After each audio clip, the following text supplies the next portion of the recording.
In this video, we will see which version of Rust we are using on our computer. So let's see how we can do this thing. If you are using Mac computer, then you have to use terminal.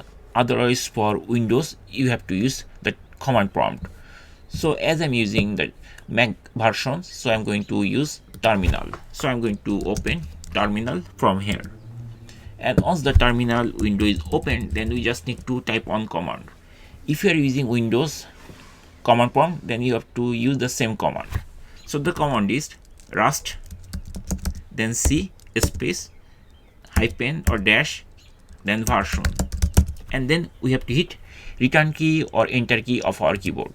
Once we hit the return key or enter key of our keyboard, then we'll see the rust c and the version. So this is the version we are using right now, and that's it. In this way we can easily find the used version of our Mac computer or Windows computer of Rust.